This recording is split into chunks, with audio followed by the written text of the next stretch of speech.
आज हम सीखने जा रहे हैं कि हम शैतान को कैसे भगा सकते हैं। This is completely biblical. Yakub 4:7 को जब आप पढ़ते हैं तो वहां पर ऐसा लिखा है कि submit yourself to the lord, अपने आप को परमेश्वर के अधीन कर लो और शैतान का सामना करो तो वो तुम्हारे सामने से भाग जाएगा। अब इसमें दो चीजें हैं। सबसे पहले ये कि परमेश्वर के सामने अपने आप को क्या करना है, सबमिट करना है, दीन करना है। परमेश्वर के सामर्थ्य हाथ के नीचे अपने आप को दीन करना है, सबमिट करना है। और दूसरा क्या करना है, दूसरा क्या करना है, और शैतान का सामना करना है। Most of the spiritual casualties जो होती है वो वहां पर होती है जहां पर लोग डायरेक्टली शैतान का सामना करने के लिए पहुंच जाते हैं और उससे लड़ाई झगड़ा शुरू कर देते हैं। तो वो क्या लीड करता है, that leads to spiritual casualties. जैसे अगर आप गाड़ी लेकर निकले हैं और आपको ब्रेक लगानी है लेकिन आप ब्रेक नहीं लगाते, आप ठा करके किसी चीज में मारेंगे तो वो क्या करेगा, एक्सीडेंट करेगा। वैसे ही बहुत सारे लोग स्पिरिचुअल एक्सीडेंट्स का शिकार हो जाते हैं क्योंकि वो पहला पार्ट जो है जिसमें अपने आप को परमेश्वर के सामने क्या करना है, सबमिट करना है, दीन करना है, वो करना छोड़ देते हैं और क्या कर देते हैं, सीधे जाके क्लैश कर देते हैं। शैतान का सामना करना जरूरी है, लेकिन कब, जब आप परमेश्वर के अधीन हैं। तो आज मैं आपको कई चीजें बताऊंगी। देखिए, प्रभु यीशु मसीह के एग्जाम्पल में हम एक चीज सबसे बेस्ट समझ सकते हैं। अगर आप मेरे साथ निकालेंगे मत्ती रचित सुसमाचार उसका 4th चैप्टर, वहां पर लिखा है पहली आयत से कि जब परमेश्वर यीशु मसीह आत्मा से परिपूर्ण थे, 40 दिन के उपवास करे उन्होंने, फास्टिंग पर गए और उसके बाद वो प्रभु के आत्मा से भरकर आए। तो यहां पर क्या हुआ कि 40 दिन और 40 रात निराहार रहे, तब उन्हें भूख लगी। आगे लिखा है, तब परखने वाले ने पास आकर उससे कहा, यदि तू परमेश्वर का पुत्र है तो कह दे कि ये पत्थर रोटियां बन जाएं। हो सकता है कि आपने बड़ी बार इस वचन को पढ़ा हो सकता है कि इस वचन को आपने बहुत बार सुना हो, लेकिन आज जो बात मैं आपको बताने जा रही हूं बहुत इंपॉर्टेंट है। इंपॉर्टेंट इसलिए है कि प्रभु यीशु मसीह यहां पर हमें कुछ ऐसा करने को कह रहे हैं जो हम कर सकते हैं। द बेस्ट थिंग इज कि वो कुछ भी ऐसा हमें दर्शाने नहीं जा रहे जो मैं और आप ह्यूमन बीइंग्स होने के नाते नहीं कर सकते। वो कोई डिवाइन फॉर्म में नहीं ट्रांसफॉर्म हो गए जिसकी वजह से शैतान देखकर भाग गया, ओए पर जो है तो नसो, ऐसा कुछ नहीं हुआ। प्रभु यीशु मसीह ने कुछ सिंपल सी गाइडलाइंस हमें दे दी जो मैं और आप इंसान होने के नाते अप्लाई कर सकते हैं। हालेलुया। सो प्रभु यीशु मसीह की लाइफ इसलिए इतनी सिंपल थी बिकॉज उन्होंने सिंपलिसिटी में होकर, ह्यूमन फॉर्म में होकर हमें वो बातें दिखा दी, दर्शा दी, सिखा दी जो मैं और आप कर सकते हैं। ऐसा नहीं है कि हमें सोचना पड़े ओ यार ये काम हमारे बस में तो नहीं है, लेकिन ये तो सिर्फ परमेश्वर ही कर सकते हैं। प्रभु ने दिखा दिया कि इंसान होने के नाते हम ये काम कर सकते हैं। तो यहां पर सबसे पहली चीज क्या है, यीशु ने उत्तर दिया, लिखा है मनुष्य केवल रोटी ही से नहीं पर परमेश्वर के मुंह से निकलने वाले हर एक वचन से जीवित रहेगा। देखिए, जब आप और मैं शैतान का सामना करते हैं तो हम अपनी कैपेसिटी में नहीं शुरू हो जाते कि नहीं जी भूख लगी, प्रभु ने कहा था फास्टिंग करो, परमेश्वर हमारे साथ है। ऐसे नहीं हम लड़ाई लड़ते। हम कैसे लड़ाई लड़ते हैं, जैसे वचन में लिखा है। मेरे साथ निकाल लेंगे ड्यूटेरोनॉमी व्यवस्था विवरण उसका 8:3। परमेश्वर यीशु मसीह इस बात को बड़ी क्लियरली शैतान को बोल रहे हैं और क्या कह रहे, व्यवस्था विवरण 8:3 पेज नंबर 226 पुराने नियम में क्या लिखा है, उसने तुझको नम्र बनाया और भूखा भी होने दिया। ओके। फिर वह मन्ना जिसने तू और ना तेरे पुरखा ही जानते थे वही तुझको खिलाया, इसलिए कि वह तुझको सिखाए कि मनुष्य केवल रोटी ही से नहीं जीवित रहता, परंतु जो जो वचन यहोवा परमेश्वर के मुंह से निकलते हैं उन्हीं से वह जीवित रहता है। हालेलुया। तो परमेश्वर यीशु मसीह एग्जैक्टली किस चीज को कोट कर रहे हैं, जो उन्होंने पढ़ी थी और सीखी थी। अपने पड़ोसी को बोले जो पढ़ी थी और सीखी थी। परमेश्वर यीशु मसीह अपनी मर्जी नहीं मार रहे कि चलो जी कुछ भी बोल दें।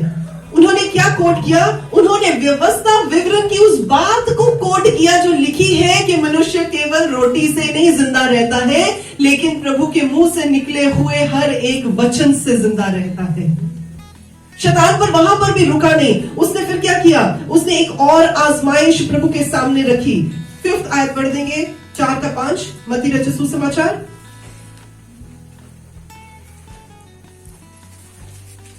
तब इब्लीस उसे पवित्र नगर में ले गया और मंदिर की कंगूरे पर खड़ा किया और उससे कहा, यदि तू परमेश्वर का पुत्र है तो अपने आप को नीचे गिरा दे, क्योंकि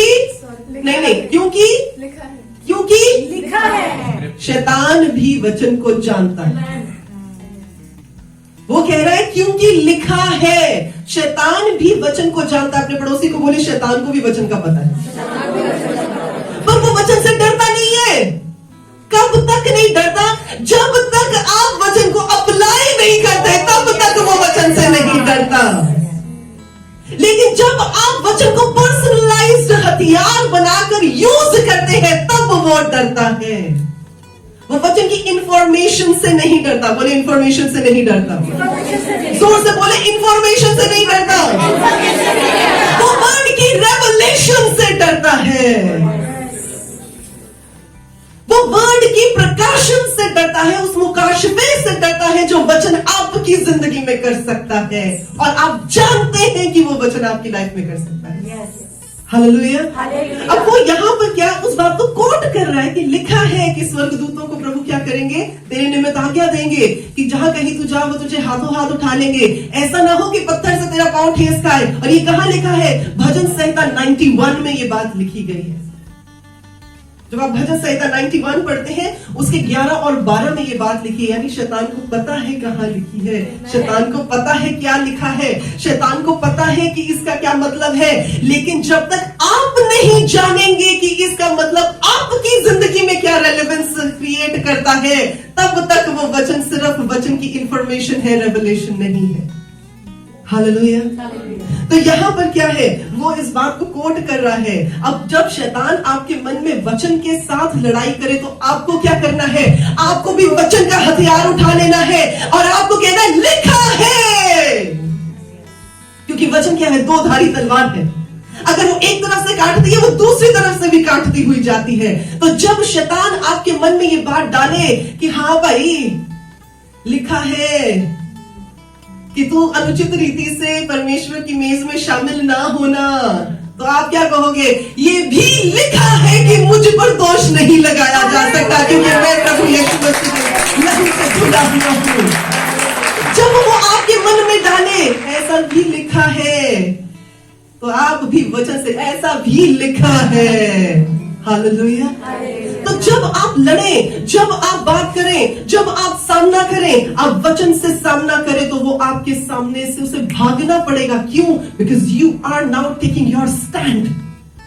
जो हमारी राइटफुल पोजीशन है, हम वो राइटफुल पोजीशन को लेकर खड़े हो जाते हैं। मान लीजिए आज एक बहुत मल्टी बिलियनियर बंदा मर जाए और उसका वारिस आ जाए और वो कहेगी, जी ये फैक्ट्री मेरी है, ये बंगला मेरा है, ये रॉयल्स रॉयल्स की गाड़ियों का कारवां मेरा है। तो उसके कहेंगे, हाँ जी भाई, किस तरह, कैसे भी, प्रूफ लेके आ, सबूत लेके आ। और वो विल लेकर आए, वो बोले, this belongs to me, my father has given this to me. कोई स्टैंडिंग उसके स्टैंड को चेंज नहीं कर सकती। क्यों? Because it has a proof which says कि ये उसका लीगली एयर बेटा है। वैसे ही परमेश्वर का वचन ये लीगल प्रूफ है कि हम प्रभु यीशु मसीह के नाम से छुड़ाए बचाए गए लोग हैं, और क्योंकि हमने प्रभु को ग्रहण किया है, इसलिए लॉफुली अब हम परमेश्वर के वचन के साथ प्रभु के बेटे और बेटियां होने का अधिकार रखते हैं। Hallelujah. That is our standing, that is our legal standing before the devil. Devil के पास ये अधिकार नहीं है कि वो बोल सके, हाँ भी मेरी लीगल स्टैंडिंग है। तेरी कितने? मेरी लीगल स्टैंडिंग है, क्योंकि लिखा है कि जितनों ने उसे ग्रहण किया, उसने उन्हें परमेश्वर के बेटे और बेटियां होने का अधिकार दिया। हालेलुया। क्योंकि ना तो वो लहू से, ना ही मांस से पैदा हुए हैं, लेकिन उस जीवित वचन से पैदा हुए हैं जो हम तक भेजा गया है। Hallelujah. So you should know your legal standing as the child of God. Hallelujah. देखिए यहां पर जो वो कह रहे हैं, तेरे बारे में लिखा है भाई, कि स्वर्गदूत तेरे राखी के लिए भेजे जाएंगे। तो प्रभु यीशु मसीह ने क्या कहा? हाँ जी, क्या लिखा है? ये भी लिखा है, तू प्रभु अपने परमेश्वर की परीक्षा ना कर। देखो जी, अब वो वचन से बात कर रहे तो प्रभु यीशु मसीह भी ऐसे नहीं कह सकते, ओहो अब इसका क्या है तोड़, मुझे तो पता ही नहीं। ऐसे नहीं उन्होंने किया, उन्होंने उसका काउंटर अटैक क्या किया? वचन से किया। और क्या लिखा है? तू प्रभु अपने परमेश्वर की परीक्षा ना कर। देखिए, एक चीज और मैं आपको बता दूं, यहाँ पर जो शैतान है वो वचन को कोट कर रहा है। अब आप ये गलती मत खा जाए कि वचन का ज्ञान उससे नहीं है।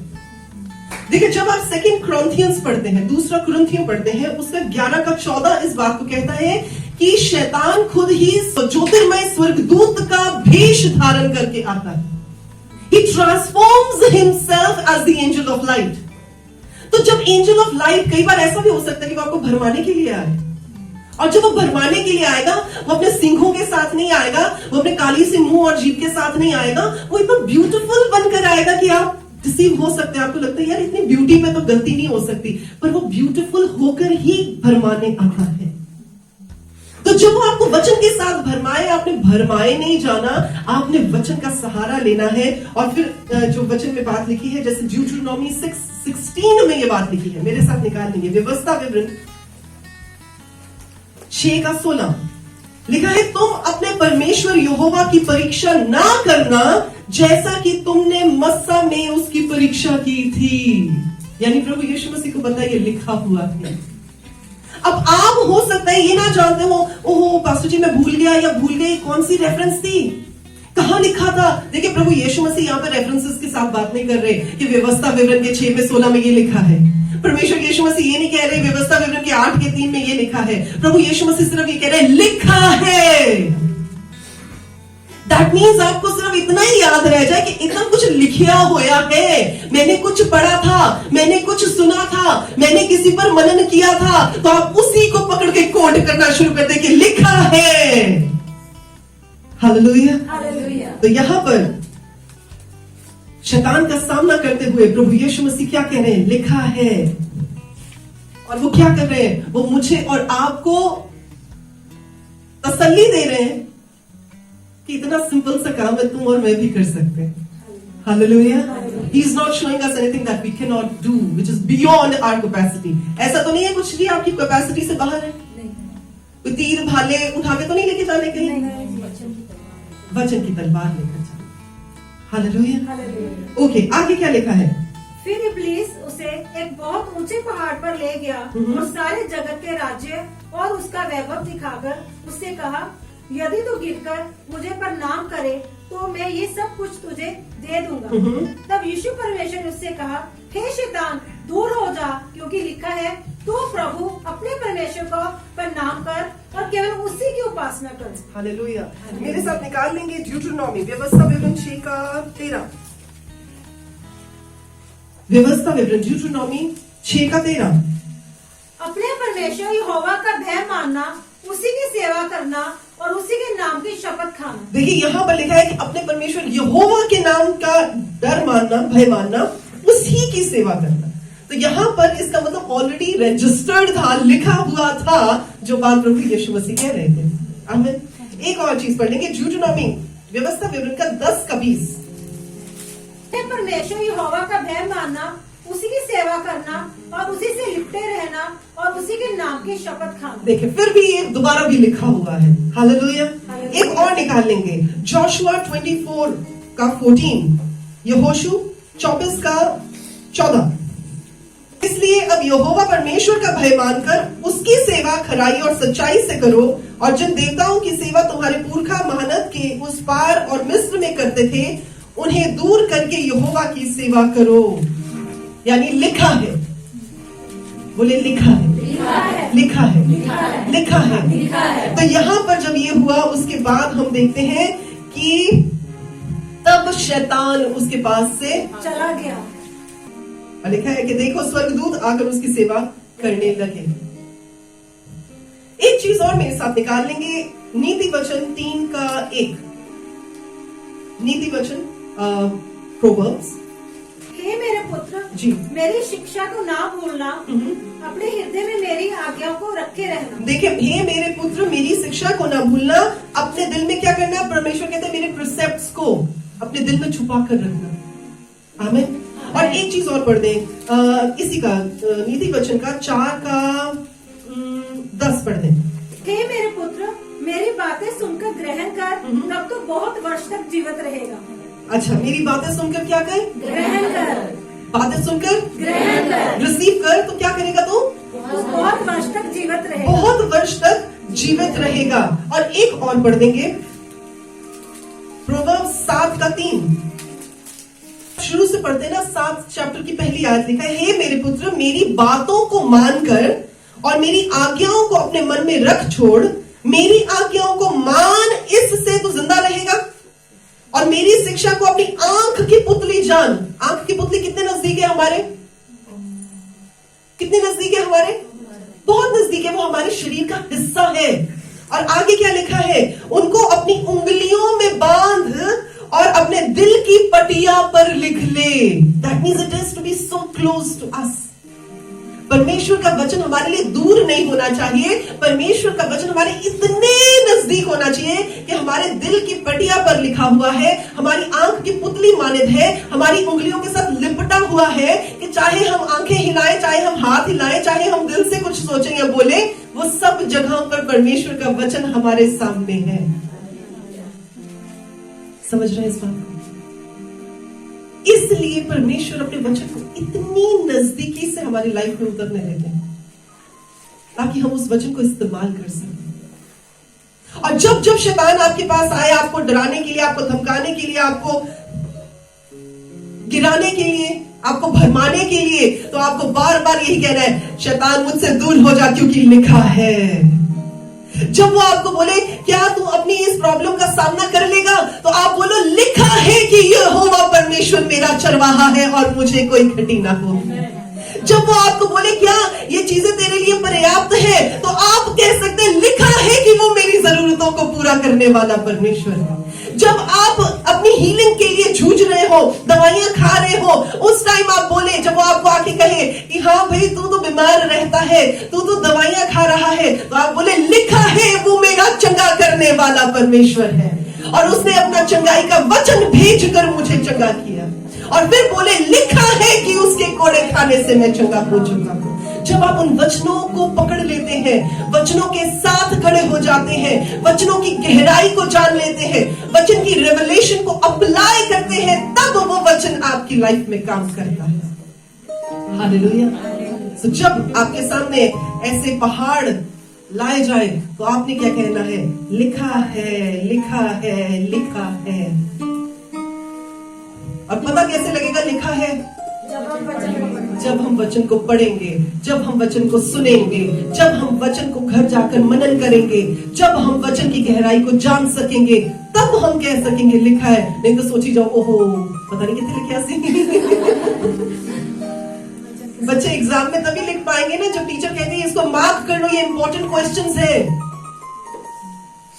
इनको डबल टिक कर लो कि ये क्वेश्चंस आ सकते हैं। और बच्चे ना पढ़कर जाए तो एग्जाम में जाके बोलते, ओहो बताया तो था मैम ने पर भूल गए, अच्छे से पढ़ लिया होता तो कुछ लिख पाते।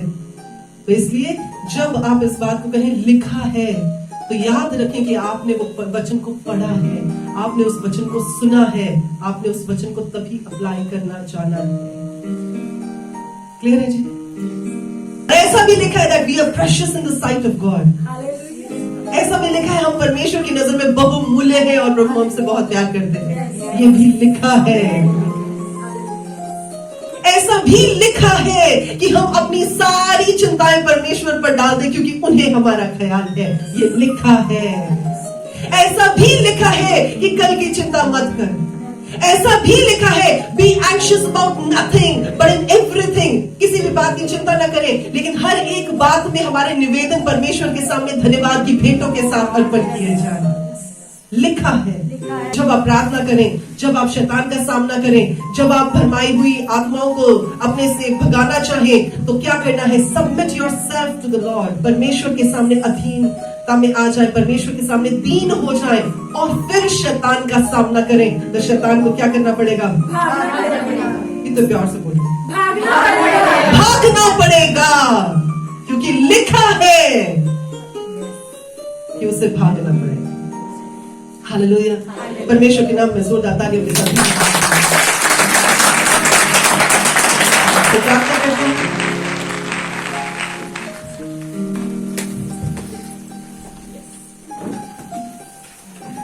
अपनी आंखों को बंद करेंगे। जिंदा परमेश्वर जलाली खुदावंद, हम आपका धन्यवाद देते हैं। लिखा है प्रभु के हम आपके बेटे और बेटियां हैं। लिखा है प्रभु कि आप हमारी बातों को बहुत मायने देते हैं। लिखा है मेरे परमेश्वर कि हमारी आहें आप तक पहुंचती हैं, और जब हम पुकारते हैं तो प्रभु आप हमारी सुनते हैं। प्रभु जी, आज हमारी प्रार्थना है कि आज उस जगह पर आए और जितने लोग इस वचन को सुन रहे हैं, उनकी जिंदगी की परेशानियां, चिंताएं, तकलीफें, बीमारियां, विपदाएं और समस्याएं जिन्हें वो खुद हैंडल नहीं कर सकते, आज वो आपके सामने रख दें। जैसे आपके वचन में भजन संहिता 55 की 22 में लिखा है कि अपना सारा बोझ, अपनी सारी चिंताएं परमेश्वर को दे दो, वो तुम्हें संभालेगा, वो धर्मी जन को टलने नहीं देगा। तो प्रभु, इस वचन के अनुसार आज आप अपने लोगों को स्टेबल करें, टलने से, गिरने से बचाएं मेरे परमेश्वर, और उनकी बीमारियों को प्रभु आप दूर करके अपनी चंगाई वाले हाथ के साथ उन्हें एक बार फिर से जीने का नया अवसर दें। प्रभु जी, मेरी प्रार्थना है कि आपके लोग आपके वचन की और आपके साथ रिलेशनशिप की गहराई में बढ़ते चले जाएं, और आपके उस प्रेम को जिसकी गहराई, लंबाई, चौड़ाई हम माप नहीं सकते, उसमें परमेश्वर आपके साथ एक होते चले जाएं। आपका धन्यवाद देते हैं पिता। पवित्र आत्मा प्रभु, आपका धन्यवाद देते हैं आज की अंडरस्टैंडिंग के लिए, और यीशु राजा आपको महिमा देते हैं कि आपके वसीले से हम इन बातों को समझ सकते हैं और अप्लाई कर सकते हैं। धन्यवाद के साथ ये सारी प्रार्थना प्रभु यीशु के जिंदा नाम में होकर मांगते हैं, और प्रभु के सब लोग जोर से कहते हैं आमीन। प्रभु आप सबको बड़ी आशीष दे। God bless you.